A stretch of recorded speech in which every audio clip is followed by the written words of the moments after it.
A relação entre os violeiros e o diabo povoa diversas lendas típicas de várias regiões dos estados do Brasil, em especial dos estados do Centro-Oeste e do Sudeste brasileiro, e neste, em específico, as regiões do Norte e do Noroeste de Minas Gerais.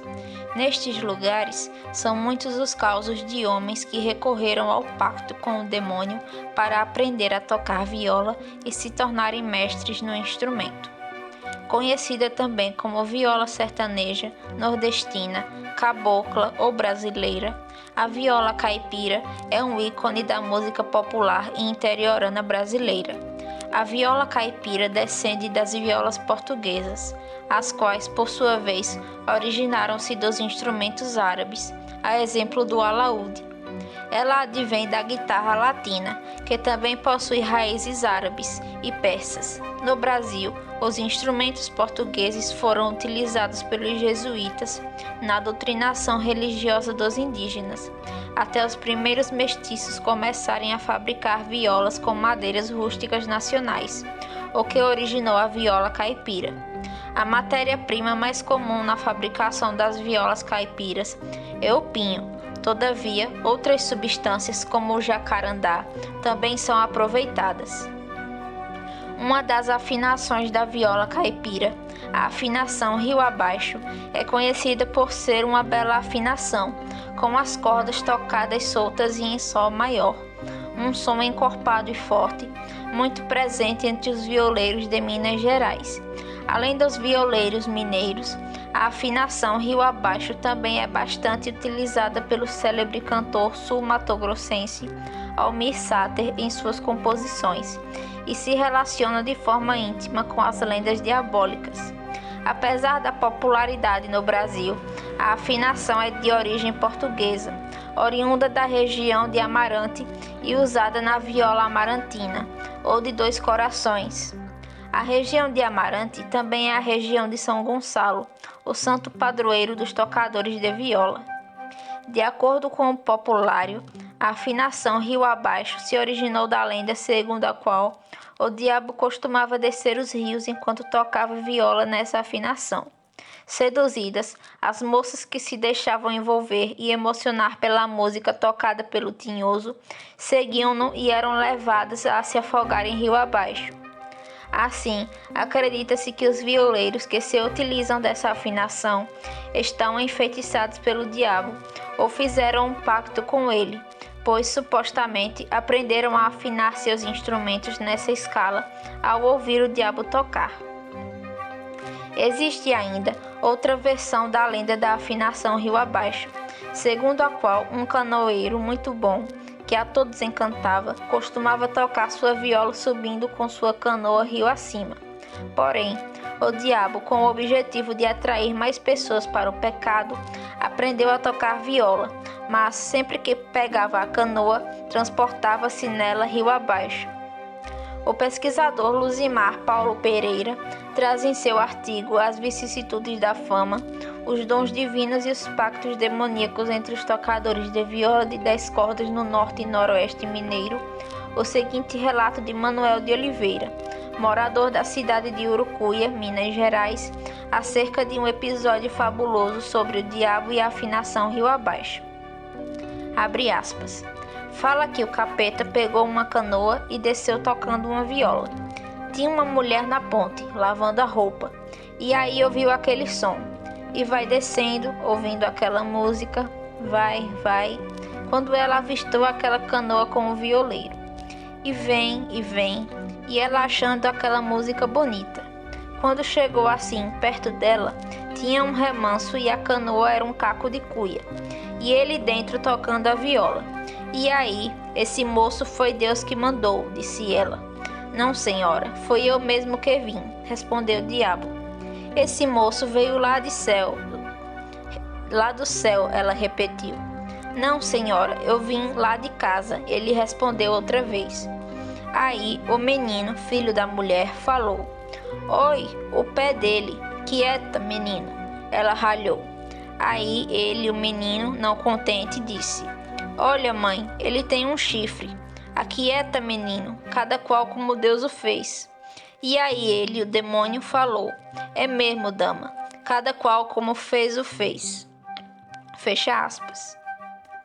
Segundo algumas versões, os rios mencionados pela lenda referem-se às regiões ribeirinhas do Rio São Francisco, enquanto que muitos violeiros tentavam, sem sucesso, afinar suas violas para conquistar as moças do povoado.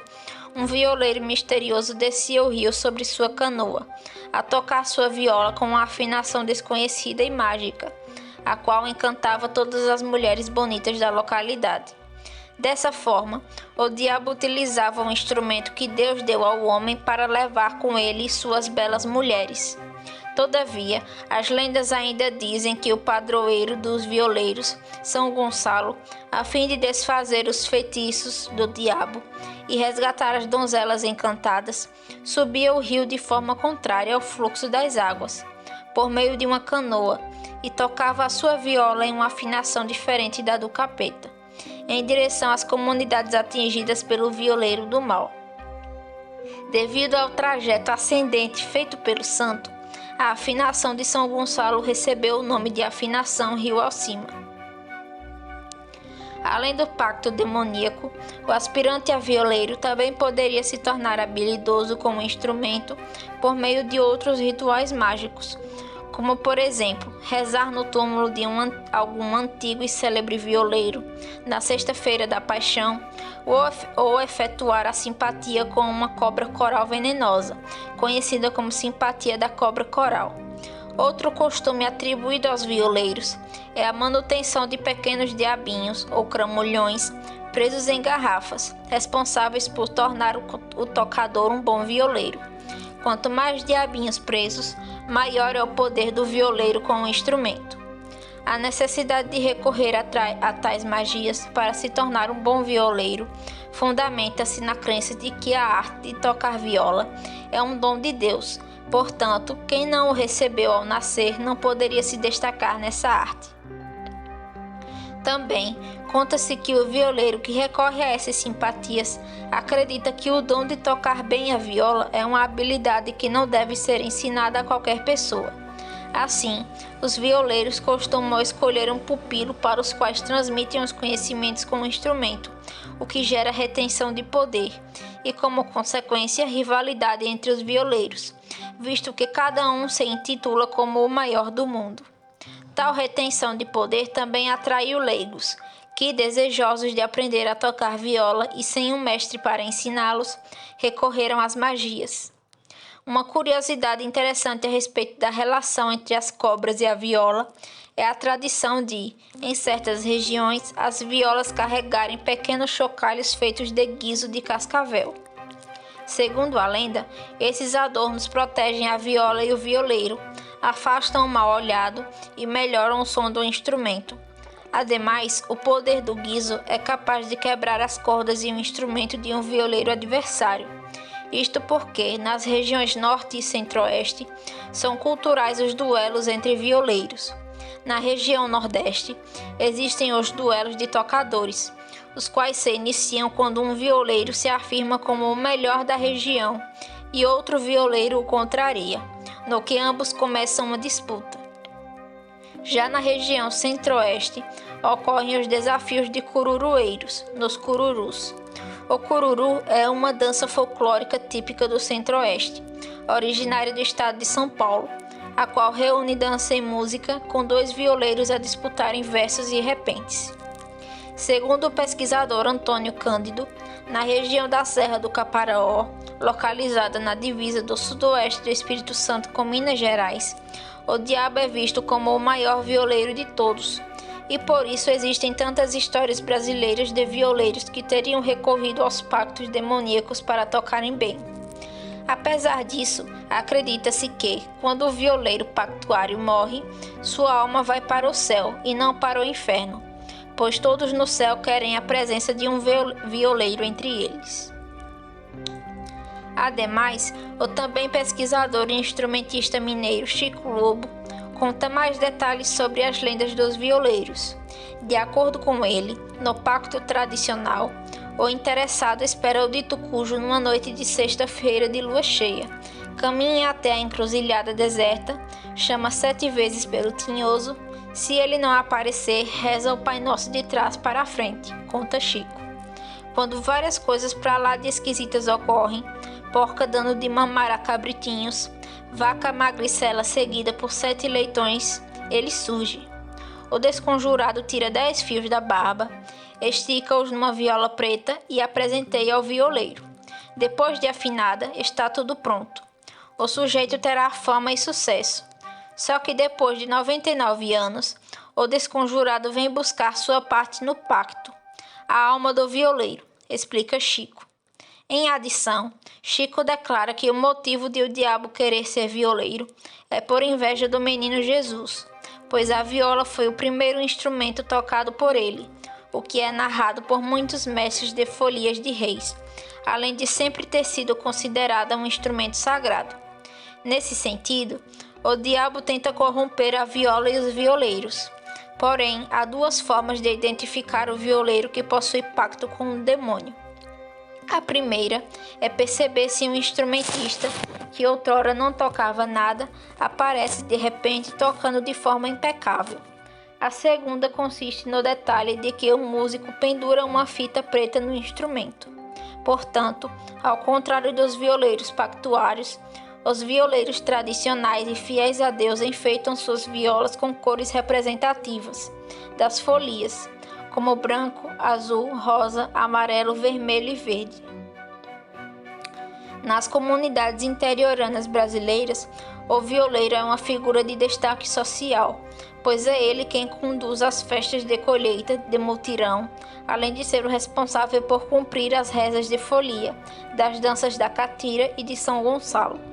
Os violeiros trazem ânimo aos ritos religiosos e às festas religiosas, como as folias do Divino Espírito Santo, de Reis, referente aos 3 Reis Magos, de São Sebastião e as danças de Santa Cruz.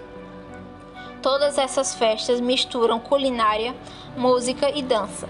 Por outro lado, ao mesmo tempo em que se destaca nas festas religiosas, a viola também integra o rancho, o pagode, dentre outras brincadeiras e festejos profanos. Todos esses atributos fazem do violeiro alvo de inveja e o ligam a lendas e mitos universais, a exemplo do mito de Fausto. Para Chico Lobo, é provável que muitos desses mitos tenham envolvido as beiras de rios, como o Rio São Francisco, o que une as lendas brasileiras sobre os violeiros pactuários, além da americana do cantor de blues Robert Johnson e o pacto no Mississippi. A ligação entre a viola caipira e o diabo guarda muito da mística que associa o tocar bem à intervenção diabólica e resulta em um trânsito entre o cristão e o profano, ambos elementos que se fundem na figura do violeiro, sendo uma personagem presente, de forma geral, nas narrativas das modas de viola e no imaginário caipira. O costume de relacionar o diabo às pessoas que exerciam habilidades intelectuais remonta aos tempos medievais e até mesmo aos tempos anteriores a eles. Durante a Idade Média e o Renascimento, por vezes, a cultura popular atribuía o talento dos atores e das atrizes à feitura de pactos com o diabo, visto que se considerava Satanás como o mestre do ilusionismo. Em relação aos instrumentistas, eram comuns os músicos ambulantes e os ciganos, que andavam de castelo em castelo e exerciam a sua arte em troca de comida. Nesse cenário, o talento dos musicistas despertava a inveja dos mal-intencionados, que espalhavam histórias sobre pactos, por vezes com o objetivo de eliminar um rival ou manchar a reputação de alguém.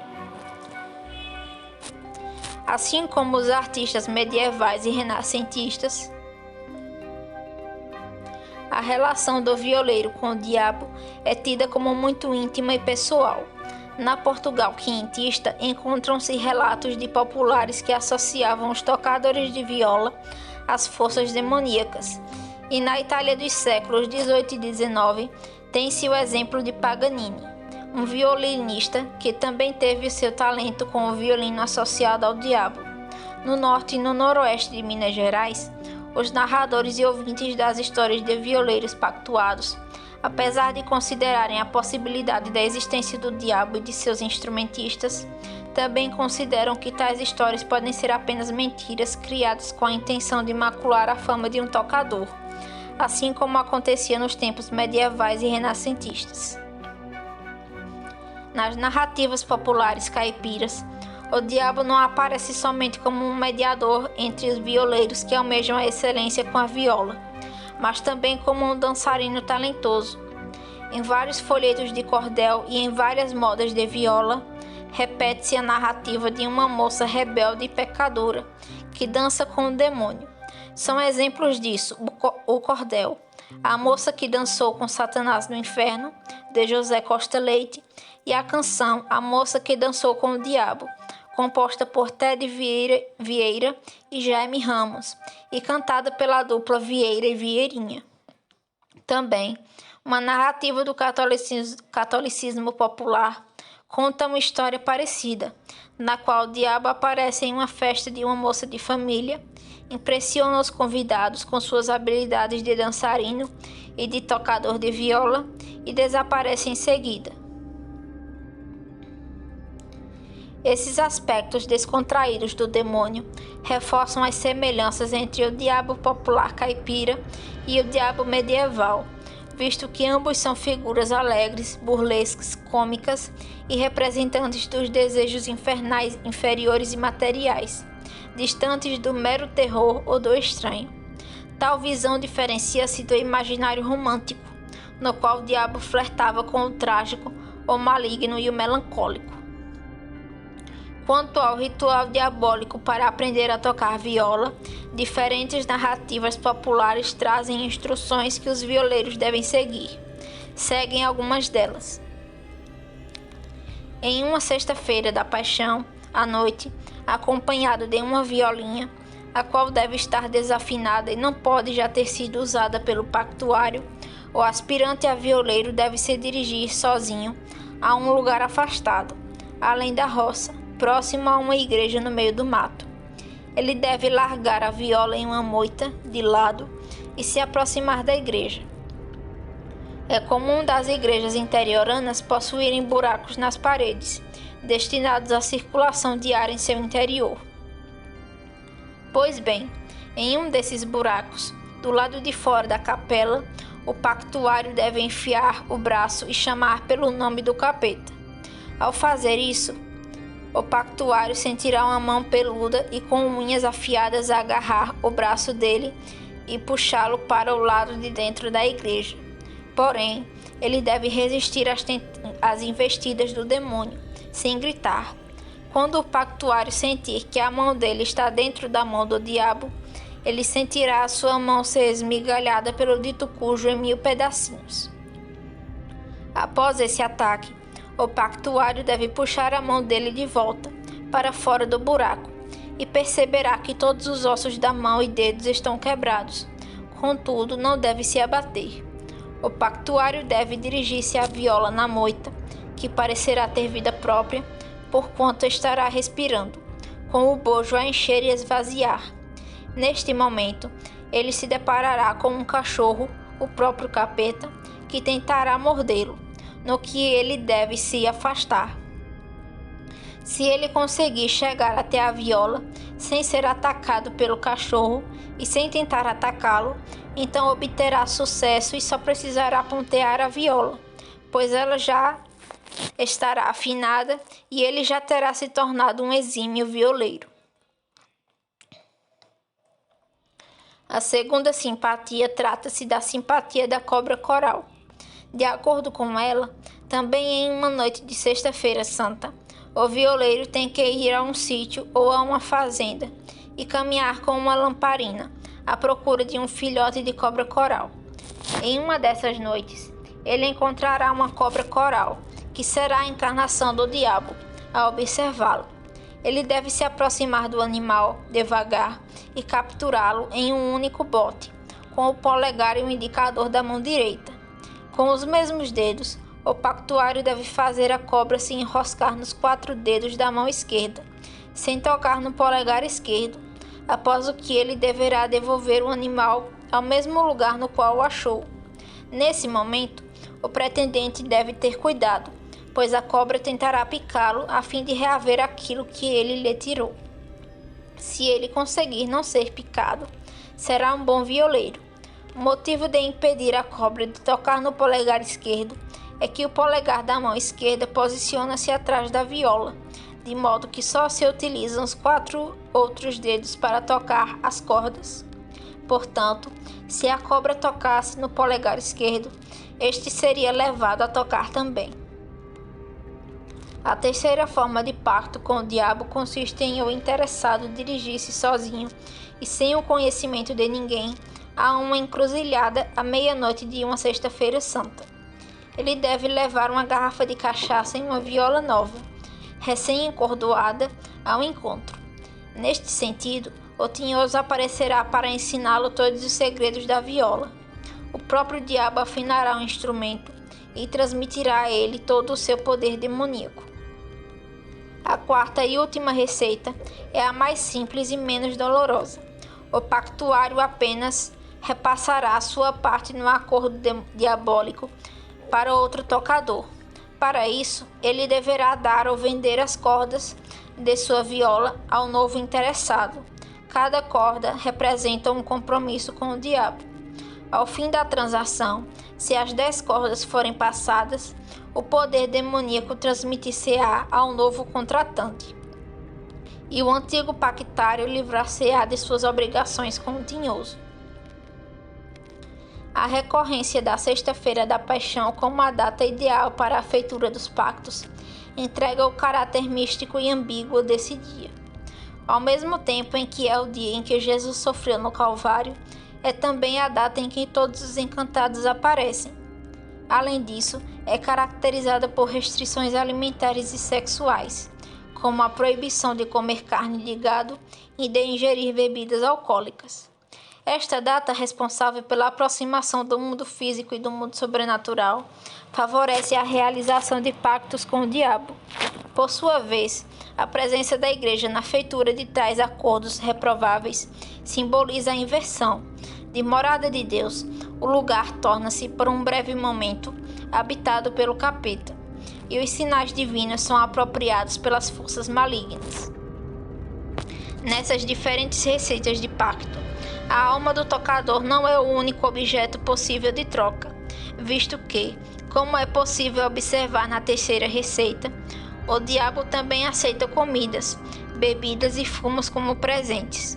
Ademais, ele pode exigir 7 anos da vida do violeiro em troca, pode pedir que o aprendiz execute feitos fabulosos, a exemplo de montar em um bode preto ou dançar descalço sobre brasas incandescentes. Uma curiosidade a respeito da alma é que, mesmo depois de vendida, ainda pode ser salva, como mostra a receita do repasse das cordas da viola a outro pactuário. Outra forma de salvar a alma é a relatada pelo pesquisador e músico Ivan Vilela, recolhida por ele de um violeiro da Serra do Caparaó.